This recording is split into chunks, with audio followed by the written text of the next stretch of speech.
Hey traders, I hope you're all having a fantastic start to your weekend. Today's video is going to be a breakdown of the top 5 major pairs. I'm going to talk about what I'm looking at in terms of what's going to happen next week on the top 5 major pairs and pretty much how I break a chart down technically in order to make those predictions. I'm also going to throw a few extra nuggets in this video, so make sure to stick around to the end if you're not subscribed here. Make sure to click the button below the video to the right hand side and join the over 160,000 trader community we currently have. Follow us on the socials, and I'll see you guys directly after the intro and disclaimer.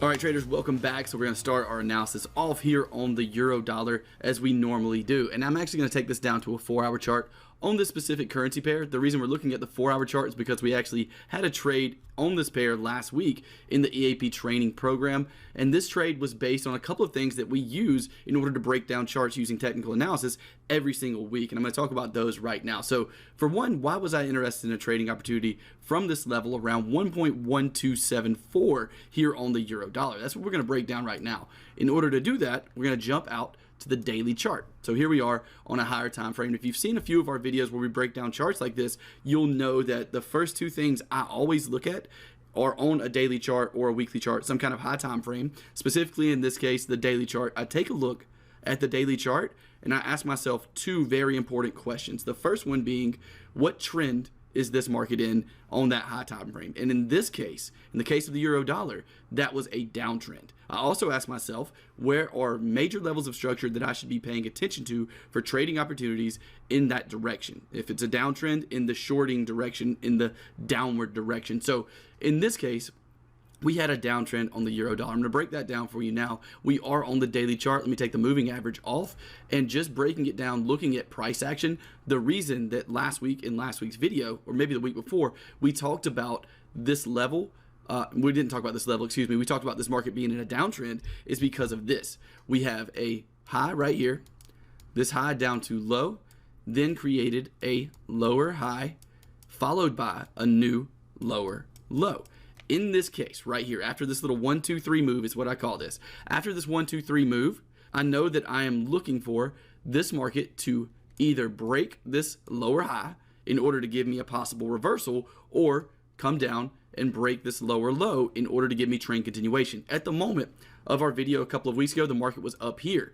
Yes, we had a surge up, right? But the market had not closed above this lower high.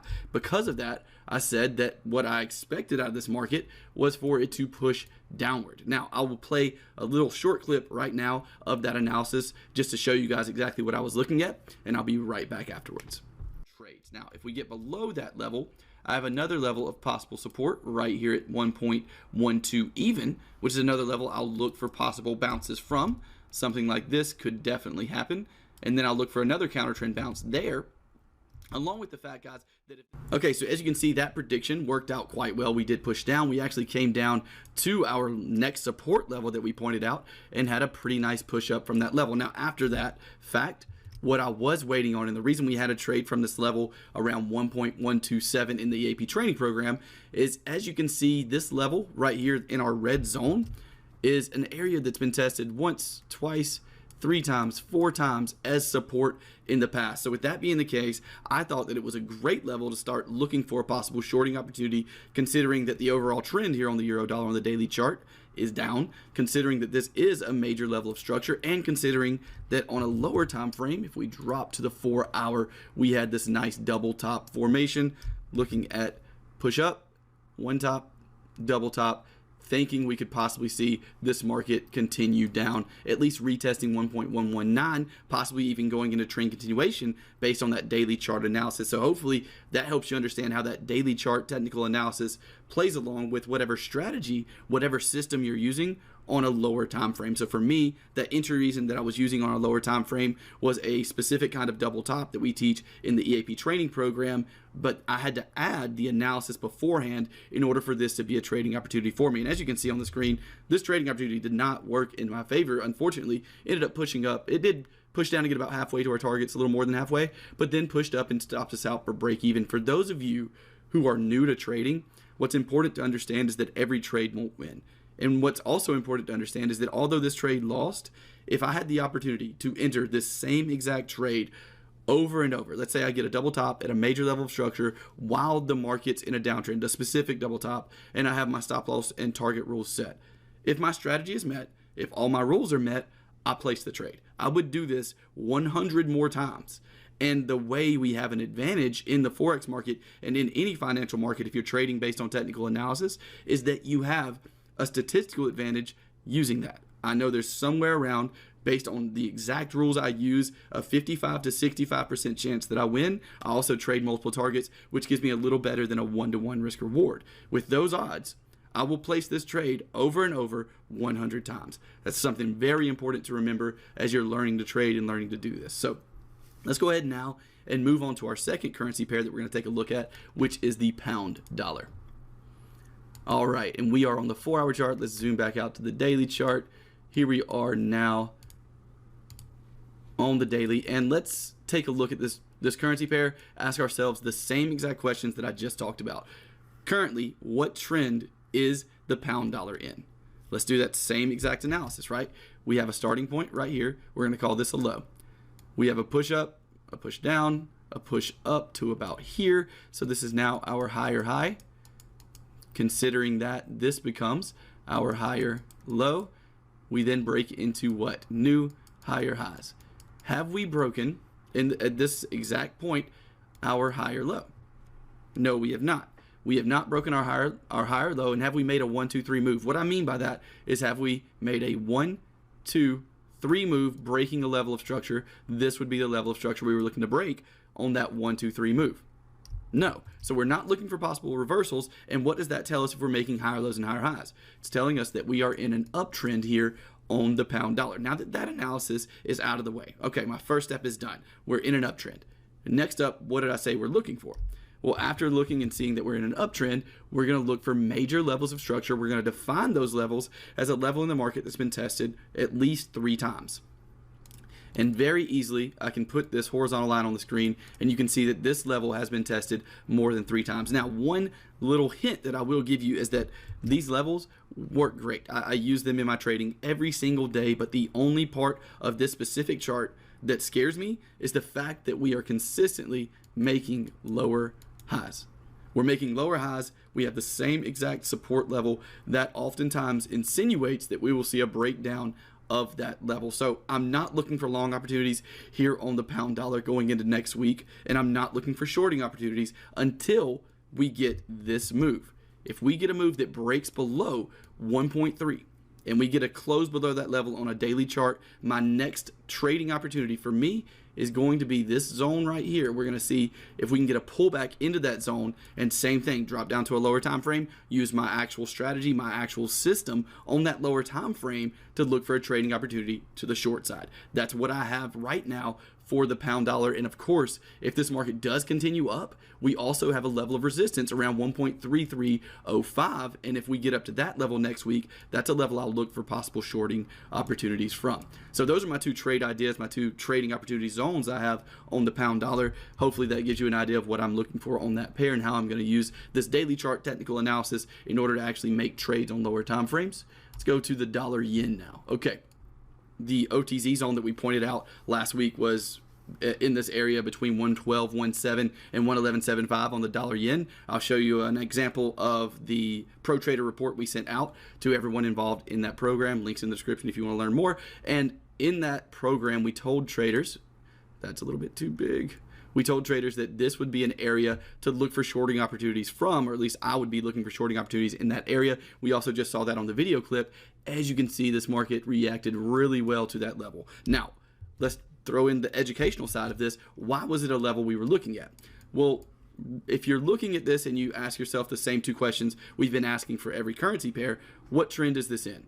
Well, at that moment, we had kind of started reversing into an uptrend, right? We have this low to high, new higher low, new higher high, new higher low, new higher high. Yes, we were in somewhat of an uptrend, but after this big impulsive move, I was considering that this market definitely, after this big impulsive move and then having a pretty impulsive move back up, we needed to see a correction. And because of that, I knew that I was going to be looking Where? At a major level of structure for that correction, a major zone. This major zone is defined as what? We just did that in the last currency pair. We talked about that on the pound dollar. What did we define a major level of structure as? A level that's been tested once, resistance, twice, support, 3 times support. A level that's been tested 3 times or more is what? It's a major level of structure. So at a major level of structure, while the trend is questionable, we have this big move down.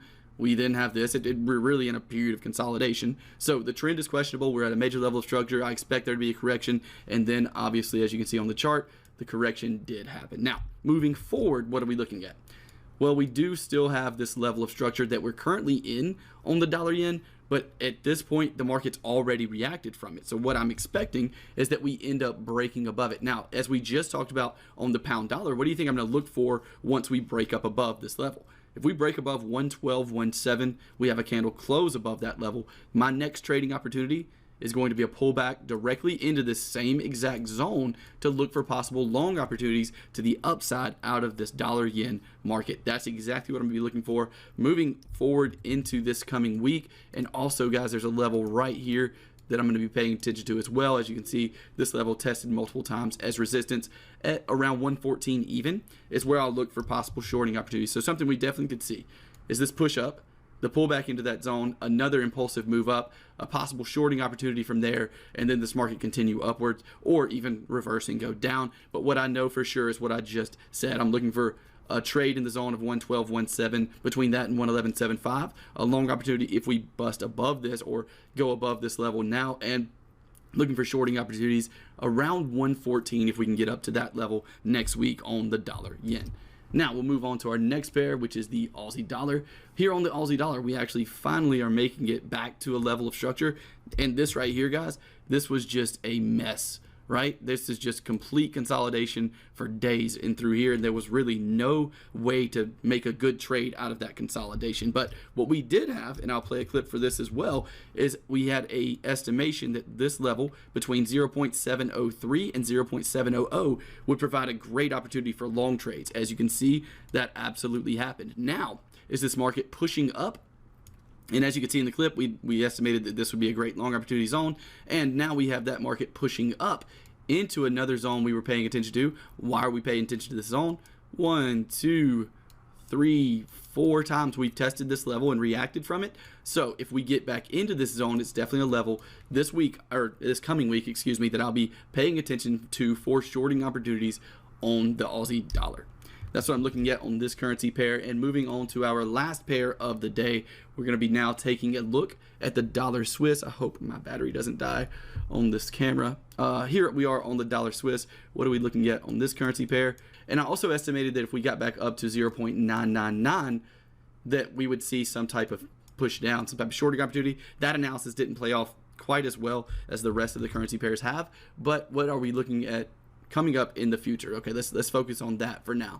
Well, what we have in the future is right around the 1.01 level, a nice level of resistance that this market could possibly use to push the market down, and that's what we're going to be looking at for the remainder of the week. Now, if we do get a pullback down into 1.0, then that'll be a good opportunity to look for long trades for me based on my trading plan, and that's something I'll also be taking a look at for is long trades from 1.0 and possible short trades from 1.01. That's a breakdown of the analysis that I use every day before placing trades. Hopefully it's been helpful for you. If it has, make sure to smash that like button. Make sure you're subscribed here to be alerted when we come out with videos like this each and every week. If you are struggling in any way in your trading, and you are ready to actually purchase some type of program, you're ready to pay for some education to help you speed up the process of becoming profitable, then feel free to check the links in the description for the EAP training program and the Pro Trader Report. These are 2 programs we run here at the Trading Channel that have helped massively when it comes to other traders' ability to become profitable in a very quick manner. I hope this has been helpful yet again. I hope you have a great rest of your weekend. I hope you have a great trading week next week. If you have any questions for me, leave them in the comment section below. I will talk to you guys in the next video. We'll look out for some bloopers. I really messed the beginning of this video up. Check that out right now. This market at that point was, excuse me guys, trying to load something up here. At that point, the market, are you fucking joking? Oh my God. Funny story. Okay, so this whole time I've been recording.